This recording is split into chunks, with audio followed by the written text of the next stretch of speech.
Hello, everyone. It is 5 o'clock, and that's the time when we start with our Health Live series. But we are just waiting for the doctor to come in. He will be here any minute now. In fact, doctor is here already. I'm just trying to promote him to the panel. Some technical hitches happened. You know, all of you have been here regularly. These are issues that exist with Zoom. Dr. Nagarajan, how are you? Can I request you to start your video? So in the meantime, before we, thanks Sadhguru for helping us always with putting us on with the best doctors from Nanavati. Thank you very much. And it's a pleasure, sir. So until we have Dr. Nagarajan coming here, I'm just going to, take a few minutes to do some of the announcements that we normally put to the end. I'm going to ask our producer to show a video of the latest issue of Seniors Today magazine. Yeah, I'm sorry to do this plug, but you're part of the platform, and we may as well show you. So this is the latest issue of Seniors Today magazine. It is the January 15th issue of Seniors Today, and it is the story is about the most influential people.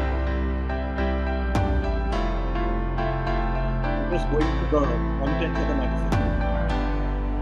Looking ahead in 2022.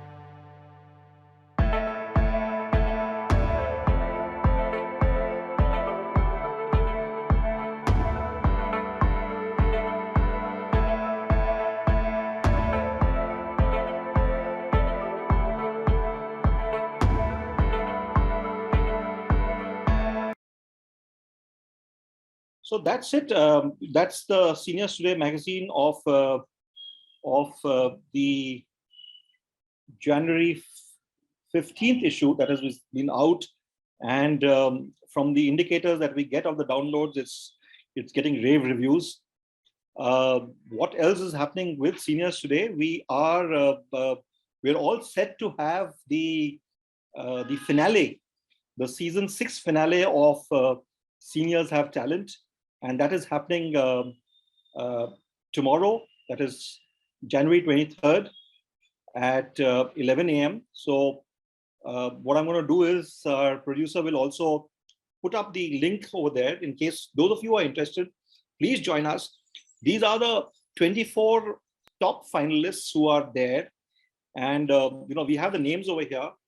All of them are going to be there, and they're going to be singing. And I'll tell you the format. And this is until Dr. Nagarajan comes here. The format is that all these people, and some of them are 70, 80, 65, they're all for 60 plussers. And these people have been given 10 alphabets. Yeah. And from these 10 alphabets, they have to memorize the song. And tomorrow when they come, they will be given an alphabet by our judge, and they'll get 6 to 8 minutes. And in those 6 to 8 minutes, they will need to sing a song. Yeah, they will need to sing a song which is among the 10 alphabets. Remember, we have people who have come from all age groups. It is really entertaining, even if I say it myself. I've had great fun. I'm not a music guy. I'm just an enthusiast. I'm an enthusiast like you, but I really enjoy doing this. It's away from journalism, it's away from everything else, and it's good fun. We are still waiting for Dr. Nagarajan to come in. Do please put on the video and unmute yourself when he comes in.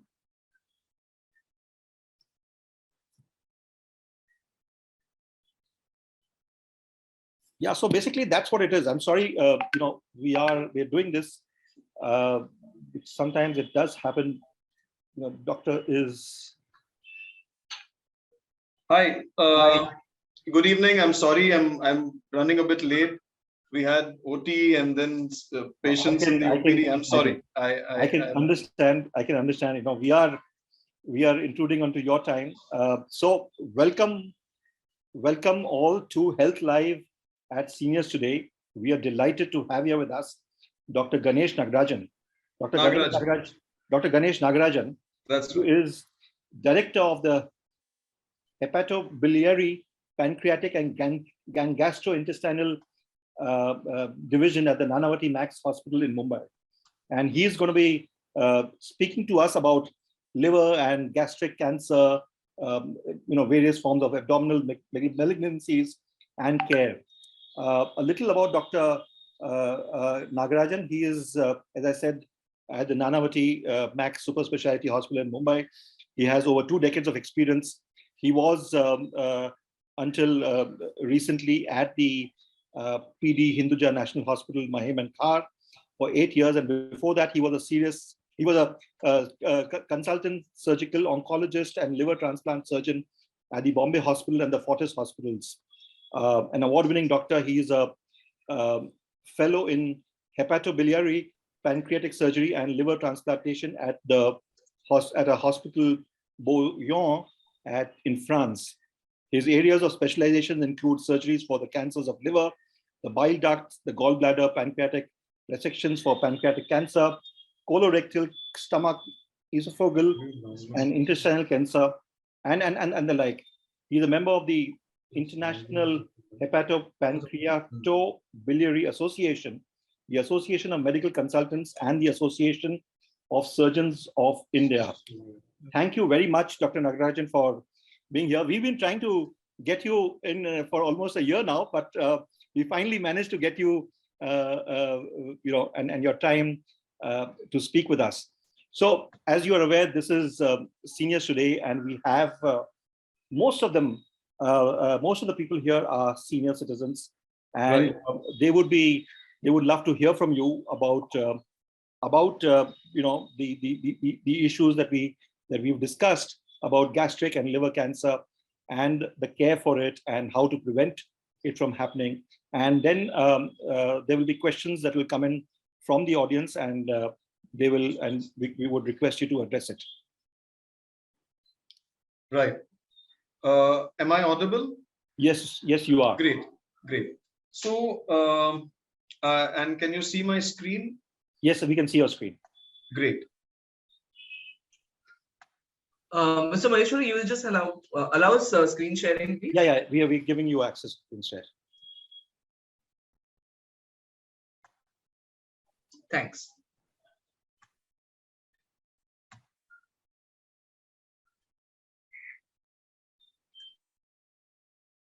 And yeah. So good evening, everyone, and it's really a pleasure to be on this platform. And interact with this entire group of seniors today. So we'll just go through a few aspects of liver cancers that you would want to know about. So overall, when we look at liver cancers in general, we're talking about primary tumors and secondary tumors, meaning tumors which arise from the liver and tumors which arise from other parts of the body but go to the liver. So most common type of tumor that we see in the liver is what is known as an HCC, which is a primary tumor of the liver. It's also called hepatocellular carcinoma. Okay. And many, there's got a wide geographical distribution, and a lot of in the last 2 decades we saw a lot of liver tumors or HCCs coming because of hepatitis B and hepatitis C.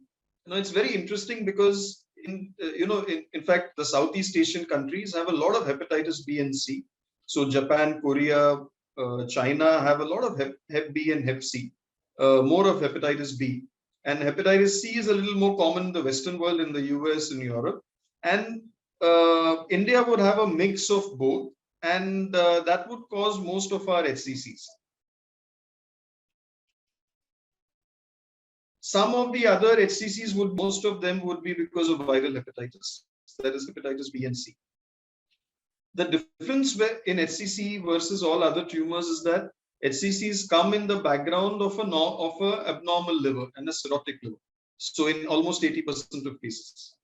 Now what we are seeing is hepatitis B's got vaccination now. Most people have taken a hepatitis B vaccine. Both hepatitis B and C now, over the last 5 to 10 years, there are new drugs which have come in where it is completely curable. So we expect that in the next 2 decades, we will see a drop in the number of cases in HCC. There will be a drop in the number of cases of hepatitis B and C. But what we are seeing now is that because of obesity and because of long-standing diabetes, we are seeing a lot of tumors in the liver. We are seeing primary tumors in the liver, HCC, in the background of what we call as a non-alcoholic steatohepatitis, which is basically caused by long-standing diabetes and obesity. Sorry. So what we are now seeing is the hepatitis cases will reduce. The tumors in the liver, because of in the background of diabetes and obesity, will slowly go up. And that's a very interesting trend that we are seeing now.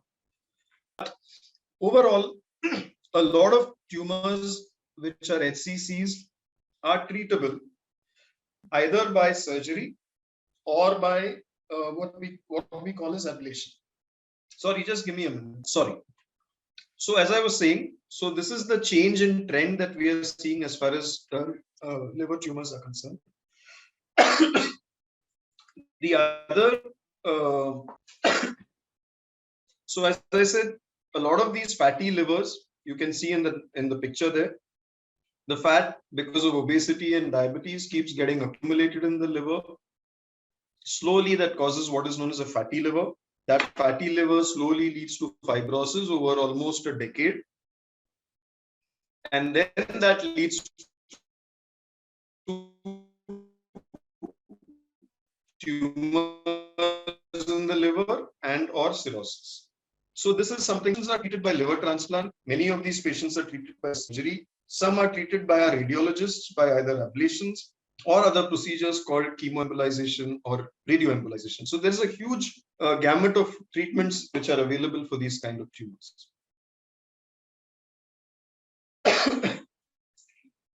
Sometimes these tumors are spread and they spread to other organs, in which case none of these treatments would be feasible. And there are special medicines, oral medicines now, which are in the form of targeted therapy. And they've shown mixed results, but many of them hold great promise. There's also immunotherapy, which is coming up in a big way. So every day science progresses, and every day we are able to, every couple of years, there's a new drug which comes in, there's a new modality of treatment which comes in, and we are able to treat these patients better. Now, that was about the primary liver tumors, what we call as HCCs. Here, this is the other set of tumors called liver metastasis. Metastasis means there's a tumor somewhere else, and that tumor then spreads to the liver. So you can have spread from a colonic cancer or a rectal cancer, which is the most common, and then you've got any other abdominal cancer can spread to the liver. But what is what is highly treatable are the colorectal cancers which spread to the liver. So we have a lot of approaches. We do very aggressive treatments for these patients because we say that even with, when patients have multiple tumors in the liver from the colon or the rectum, we are able to treat them successfully. And when we do that, almost a third of these patients have a long life, even though it looks like an advanced cancer. We personally have developed new techniques called image-guided surgery, which has yielded great results. We are able to treat more and more patients. And just to give you an example, today in my clinic, I have seen 3 patients of colorectal cancer with liver metastasis. And almost all 3 of them were less than 50 years of age. So it's an alarming scene where we're seeing more and more young patients coming with cancers and aggressive cancers, and we're trying to go all out to treat these patients. So that is as far as liver metastasis is concerned. I'll give you a brief background of gastric cancer since that was the other request. So just give me a second. I'll just open that presentation. It's on the downloads. So gastric cancers, again, in India, we don't, by virtue of us being a huge population, we see a good number of all cancers. But otherwise, traditionally, gastric cancers are not India's cancer. It's more, again, Japan, Korea, a lot of Latin America, USSR. Those are the high risk areas.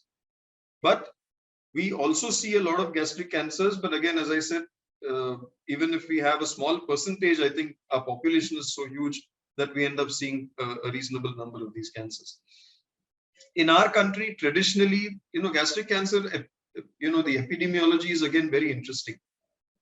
Traditionally, we found that H. pylori infections. H. pylori is a bacteria that infects the stomach, and we found that a lot of patients with chronic H. pylori infections used to get gastric cancers. It's very common, and H. pylori is quite common in India.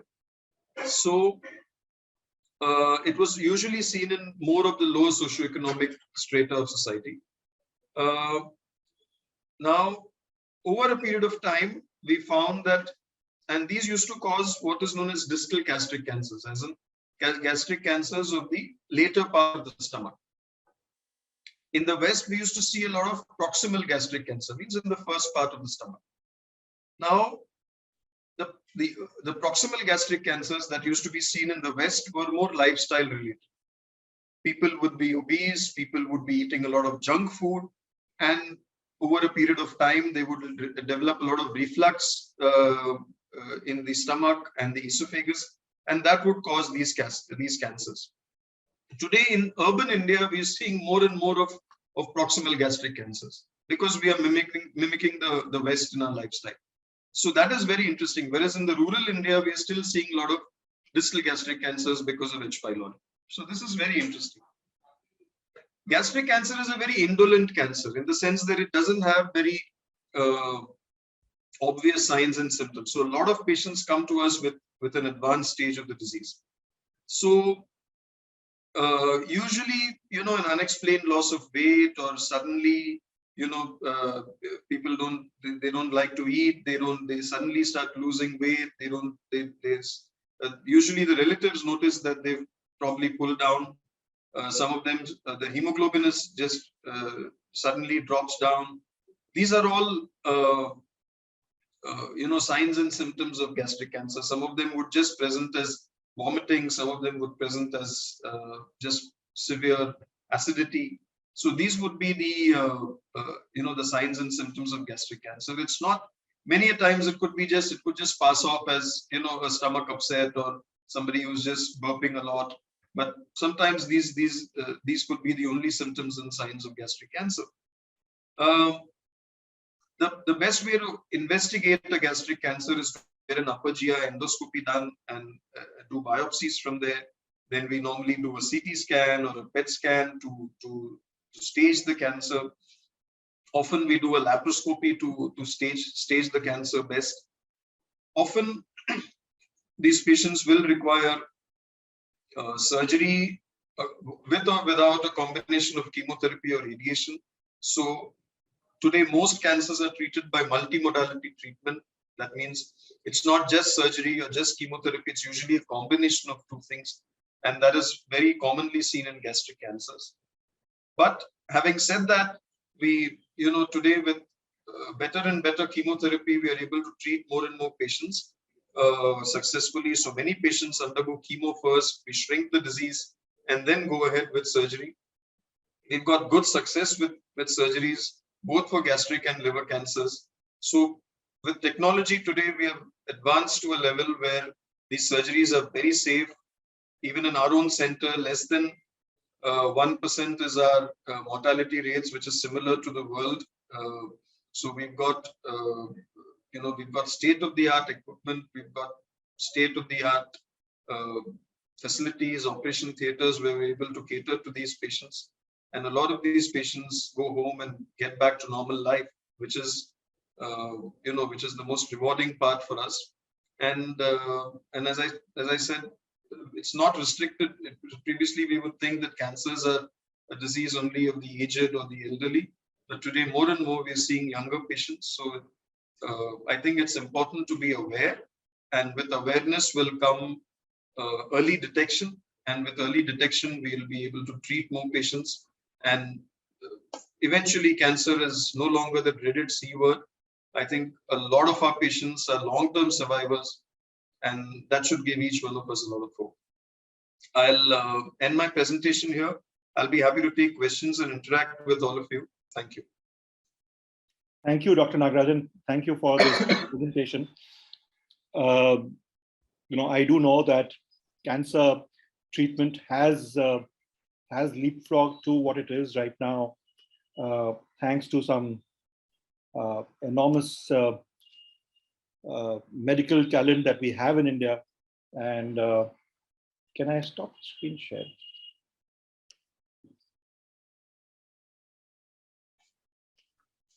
Could I stop the screen share, Doctor? If I can? Yeah, I'll stop it. We'll stop it here. Great.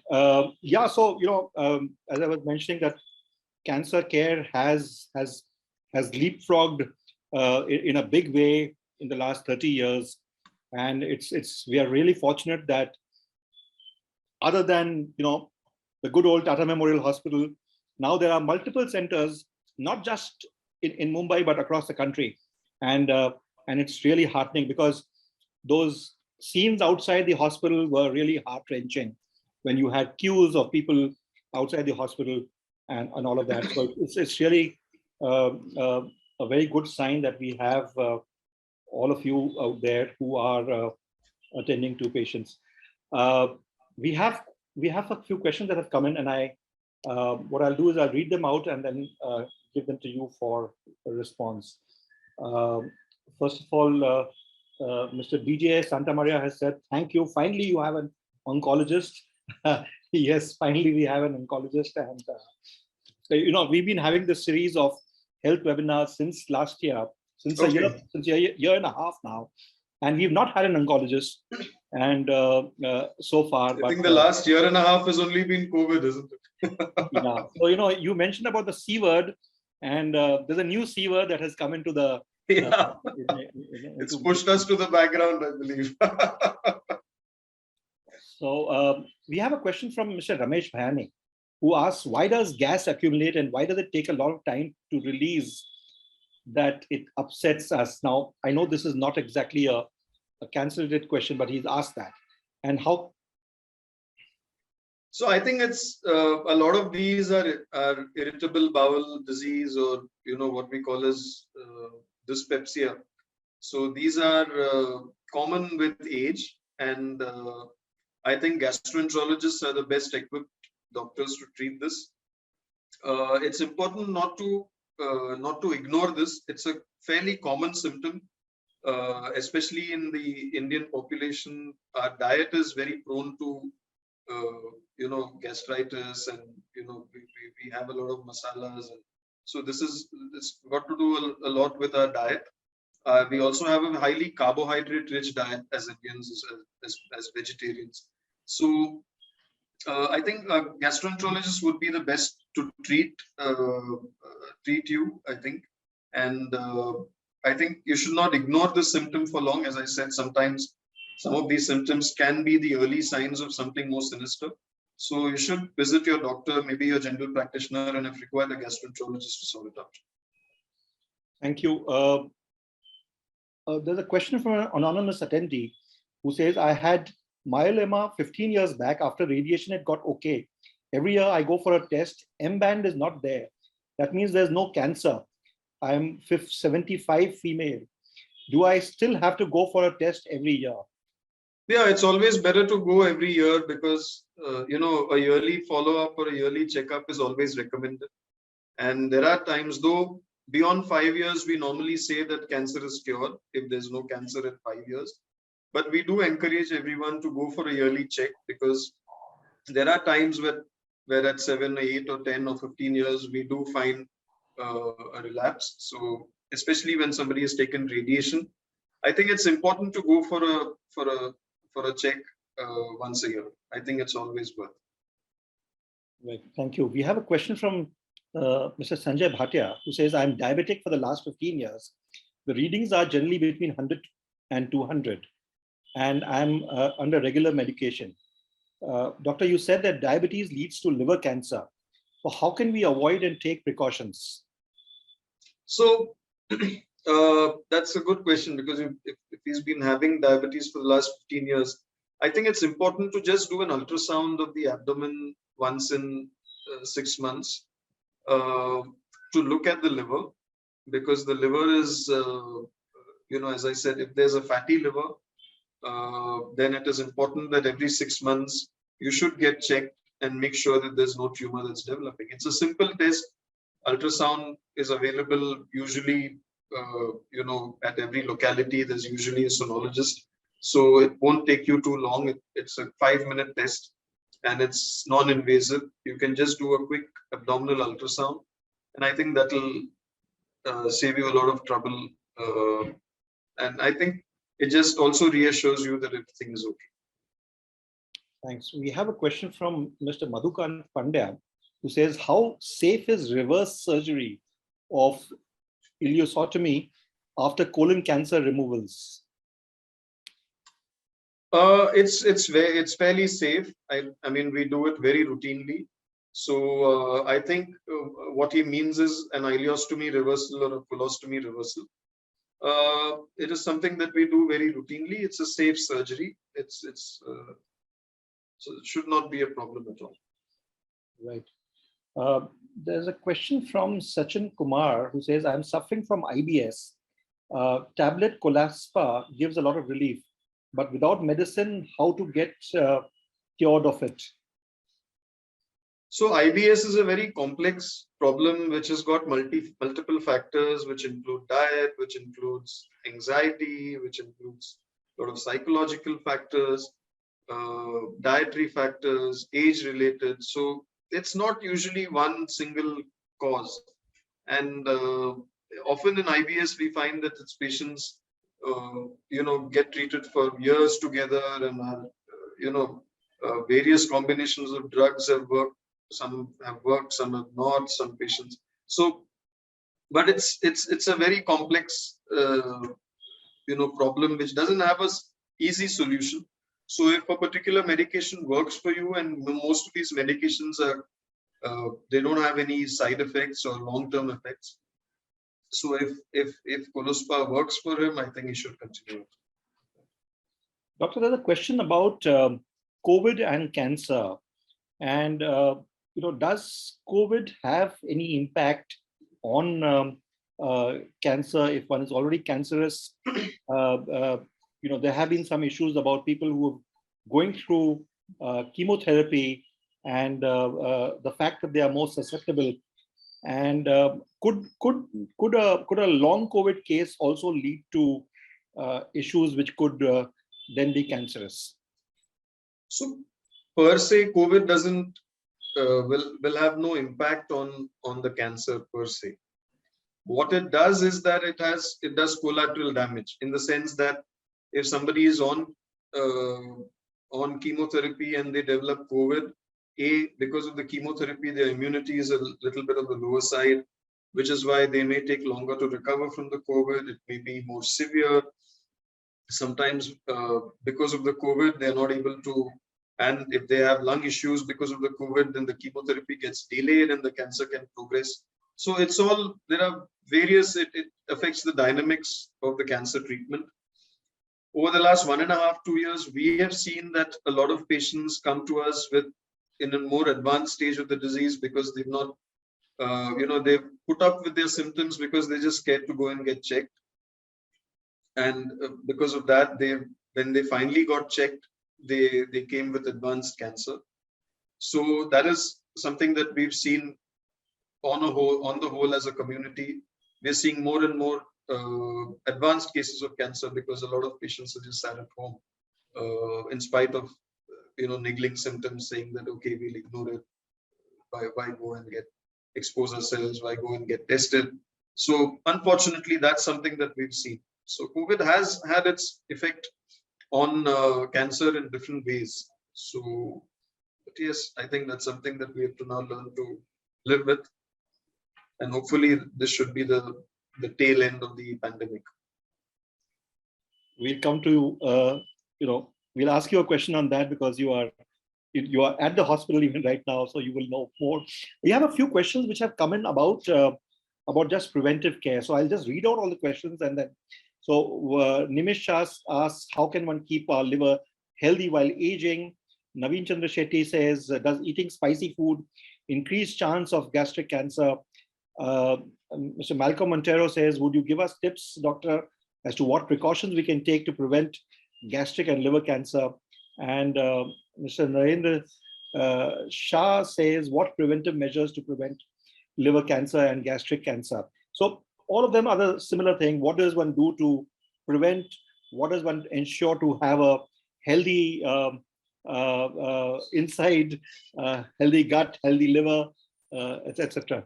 So I think we'll put all of these together, and I think I think the key in so often cancers don't have a particular cause. As I said, in liver, of course, at least we know that many of them are hepatitis B and C. So one thing I can tell you is that if in the 80s, 90s, or even up to the early 2000s, if you've received blood transfusions at that point of time, I think it is important, because India was not screening blood for hepatitis C for very long, because it was not, it was not mandated. It's only after 2000 that blood was screened for hepatitis C. So a lot of people who received blood transfusions in the 80s and the 90s, we find now, with incidentally hepatitis C and tumors. So if you've received blood in the past before 2000, it's good to get yourself checked for hepatitis B and C. I think that's a simple thing you can do. Diabetics, I think, get a screening ultrasound. Long-term diabetics or obese individuals should get screened, and of course cut down on obesity, treat your diabetes, be aware of dietary changes as far as diabetes is concerned. The better diabetes is controlled, the better obesity is controlled, the lesser the chances of fatty liver and subsequent tumors. Gastric cancers, again, there's no clear-cut cause, but often H. pylori, which is not treated, is one of the causes. So I think people with a lot of gastric issues, in terms of, in India, it seems to be almost okay to keep to burp away, and it's okay to have a lot of people just live with acidity and gastritis all their lives, where often when they have checked, they find it's H. pylori, and it needs a 2-week course of antibiotics, and it settles down completely. So that's another thing that should not be ignored. Diet per se doesn't really cause or prevent cancers, though of course a healthy diet is always good. Apart from that, I think anything else that I think these are the questions basically. And is there any exercise that you would recommend that people do? So exercises are always welcome, though it's not going to doing extra. Often we find patients who come to us and say, I've lived all my life, I've not eaten non-veg, I've not smoked, I didn't drink, and I still got the cancer. So it doesn't, but of course, I mean, it always is good to have a healthy lifestyle, but it doesn't always correlate. So at the same time, of course, we know that smoking and alcohol, smoking definitely, and alcohol in excess can lead to a lot of cancers. So it's always important to cut down on that. Smoking is a definite no. I think that's important. But apart from that, I think just a healthy lifestyle, but then those who have to get it will get it. Right. Thank you. We have a question from Katie Dadanchi, who's 70. Doctor, my maternal uncles, one died of liver cancer and the other of pancreatic cancer. My maternal grandfather died of cirrhosis of the liver. Should I do liver tests regularly, and what precautions should I take? As she said, I'm 70 years old. And she also mentions that my 45-year-old son has a mildly fatty liver. What precautions should somebody like him take? So I think it's more about getting, cutting down a few kilos of weight for the son. I think just cutting down on the central fat, cutting down on borderline diabetes, eating less carbs and more proteins, less fat in the diet. I think that should do the trick. Mild fatty liver can be reversed, so I think that's important. Genetically, I don't think that, I mean, liver cancers are not primarily genetically spread cancers. So no specific tests need to be done. She can always get an ultrasound done as a routine health check, but there's nothing really recommended unless she has some symptoms. Right. I can see somebody who's put a chat, and Madhukant Pandya, and Yeah. so I think he's one of my patients. So it's so nice to see him on the group. So thank you. Yeah. We have a question from Mr. Vilas Vani, who says, I have lower rectum cancer after operation of fistula. Now, colonostomy had done in 28 radiation with 8 cycle of chemo, but size of CA not decrease or increase. And now doctor suggests for extensive chemo and then surgery, and CA is mucinous. So mucinous tumors. So mucinous tumors probably don't respond very well to chemo. So sometimes a longer course of chemo is required. But apart from that, it's very difficult to comment without actually seeing the scans. But we do see this variant of cancer quite regularly, and sometimes we just change the chemotherapy a little bit. Sometimes, or often, these patients complete the course of chemo radiation, and then we go ahead with surgery, and that's what usually cures them. We have a question from Mr. Sachin Kumar. He mentions the name of the doctor which I'm going to avoid, but he says, I've been treated for H. pylori in 2015 and 2018.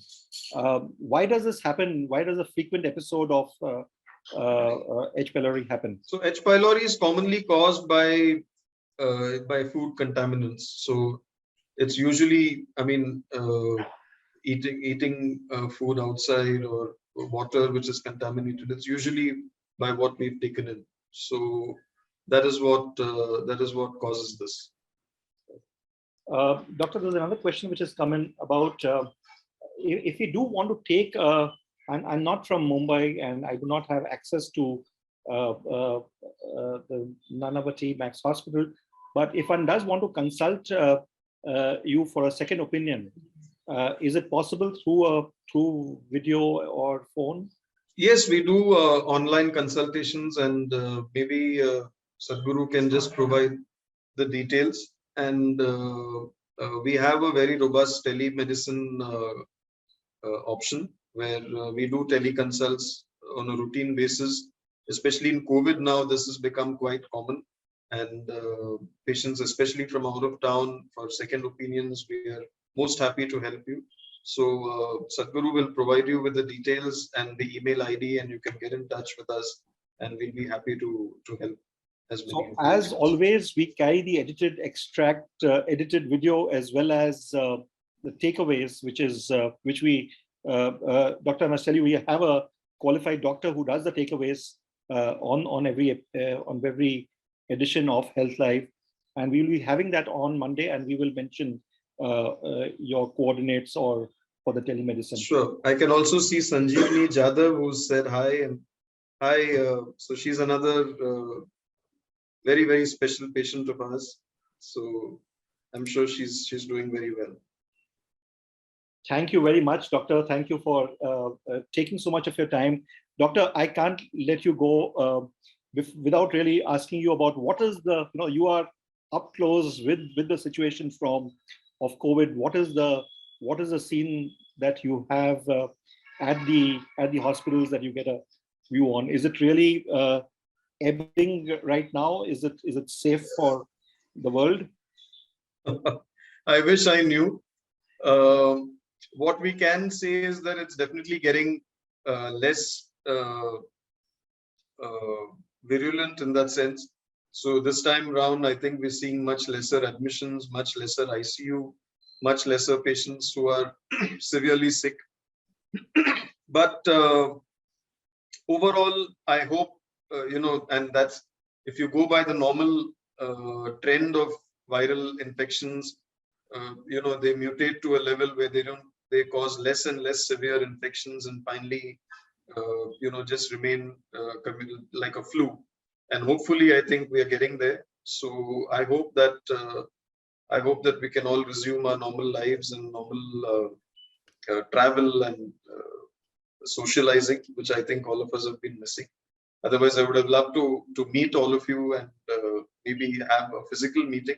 And hopefully, maybe next year we can do that. Absolutely, doctor. And you know, y'all are on the front line, and we need all of you to be well and able to take care of any issues that are there. But it's a healthy sign that we're saying that we have things are not coming into the ICU, and the numbers, at least in a city like Mumbai, that are being reported are low. Thank you very much once again, Dr. Nagarajan, for your time here and for sharing your thoughts and the knowledge about liver gastric cancer. And thanks to your team for having facilitated this. We will be back once again, as always, for our health webinar next week. Next week, we have Dr. Vikas Punamya, who is going to be talking about sleep apnea and various sleep disorders for the elderly. So that will be next week, which is January 29th at 5 p.m. as always. Once again, thank you, Dr. Ganesh Nagarajan, for... Thank you so much. Thank you. It's a pleasure being here.